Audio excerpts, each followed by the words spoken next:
میرے والد بتاتے کہ جو میری دادی تھی وہ میرے دادا کے ساتھ جب کبھی باہر کھیت میں کام کرنے کے لیے جاتی تو ان کے ہاتھ میں ہمیشہ کتاب ہوتی تھی، اور وہ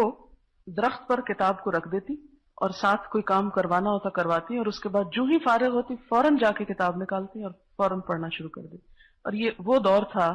کہ جب ابھی علم بہت عام نہیں تھا اور اتنی فیسلٹیز نہیں تھی، صرف خواتین گھروں میں پڑھنا لکھنا جان لیتی تھی اور اس کے بعد پڑھتی رہتی تھی۔ اور پھر اس طرح ہوتا تھا کہ جو بھی ان کے ارد گرد کی کوئی خواتین ہوتی تھی ان کے پاس کوئی بھی آ کے بیٹھتا تھا تو اس کو بھی ساتھ پڑھنے میں شریک کر لیتی تھی، لہذا ان کی مجلس ایک بہت خوبصورت مجلس بن گئی تھی کہ کوئی فالتو بات اس میں نہیں ہوتی تھی۔ کسی کو غیبت کا کیا ٹائم ملے گا، کوئی کسی ادھر ادھر کے شکوے شکایات سنانے کا یا کرنے کا، کہ جب جو آئے گا اس کو پڑھنے میں لگا لیں گے۔ ہاں؟ تو اس طرح انہوں نے اپنے آس پاس کی بہت ساری عورتوں کو دین کی تعلیم دی، اور اللہ تعالیٰ نے ان کا انجام بہت اچھا کیا۔ میرے والد نے جب اپنا کام شروع کیا تو سب سے پہلی کمائی سے ان کو حج کروایا، اور جب وہ حج پہ لے گئے تو حج کر چکی تو ان کی وفات ہو گئی اور وہی دفن ہوئی۔ تو یہ بھی اللہ تعالیٰ کی ایک بہت بڑی نعمت ہوتی ہے۔ وہ ایک روایت میں جیسے آتا ہے نا کہ جیسے تمہاری زندگی ہوگی ویسے ہی موت ہوگی۔ اچھا، یہ موت کے حوالے سے مجھے ایک اور واقعہ یاد آیا۔ پچھلے سال کی ایک لسنر تھی، وہ ان کی ایک پھپھی کی ڈیتھ ہوئی، تو وہ بتا رہی تھی کہ بہت اچھا ان کا انجام ہوا،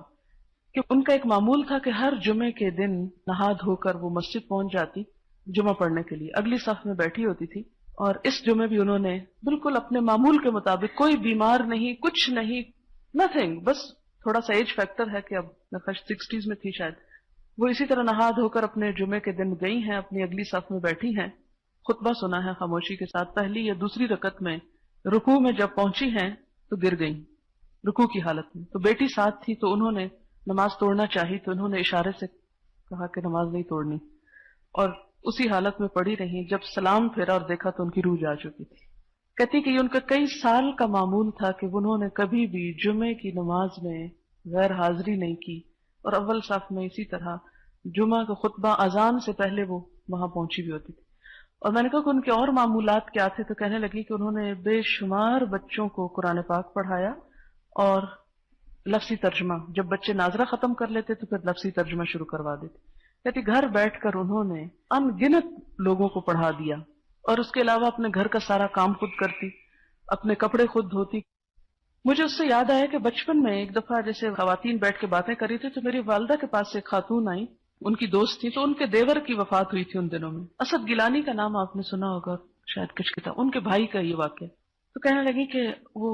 خواتین بیٹھی واقع سنا رہی ہوتی کہ جان بڑی آسانی کے ساتھ نکلی۔ تو میری والدہ نے پوچھا کہ اچھا کیا کرتے تھے وہ؟ تو انہوں نے کہا کہ قرآن سے ان کو بڑا شغف تھا، کہ قرآن پڑھا بھی اور پڑھایا بھی بہت سارے لوگوں کو۔ میں بہت چھوٹی تھی اس وقت، یہ بات جو دو لوگ کر رہے ہیں اور میرے کان میں پڑی ہے، اس چیز نے میرے دل پہ اتنا اثر ڈالا، کیونکہ اس سے پہلے میری والدہ مجھے بتا چکی تھی کہ موت کے وقت فرشتے کیسے آتے ہیں، جان کیسے نکلے، ایک ایک سٹیج کلیئر کر چکی تھی۔ تو مجھے ہر وقت خوف لاحق رہتا تھا کہ مرنا بڑا مشکل ہے اور کیا ہوگا، کیا بیتے گی۔ تو مجھے یاد ہے کہ اس ایک واقعے نے میری زندگی پہ اتنا اثر ڈالا کہ میں نے اپنے دل میں اس وقت بچپن میں تہیہ کیا کہ میں ساری زندگی انشاءاللہ قرآن پڑھنے پڑھانے کا کام کروں گی، اور اللہ نے پورا کیا اس کو کہ میں جیسے تیسے اس کے ساتھ اٹیچ رہی۔ تو جب یہ واقعہ مجھے سنا رہی، جس میں بیمار تھی اس دن وہ آئی عادت کے لیے واقعہ سنائے، تو میں سوچی تھی کہ میں یہ واقعہ ضرور اپنی کلاس کو سناؤں گی کہ شاید کسی کے دل میں یہ بات رہ جائے، کیونکہ جانا تو ہے اس دنیا سے، رخصت تو ہونا ہے۔ اس کتاب کو جب میں نے پڑھا تو اس نے میرے دل پر عجب طرح سے اثر کیا، میری روح سرشار ہو گئی، میرا دل سکون میں آ گیا، میرے تعلقات بہتر ہو گئے، مجھے ہر طرف ایک روشنی نظر آنے لگی، ایک امید کی کرن نظر آنے لگی۔ تو میرا دل چاہا کہ میں اس پیغام کو پوری دنیا کے انسانوں تک پہنچاؤں۔ اسی پیغام کو عام کرنے کے لیے چھوٹی چھوٹی کوششوں سے آغاز کیا گیا، جو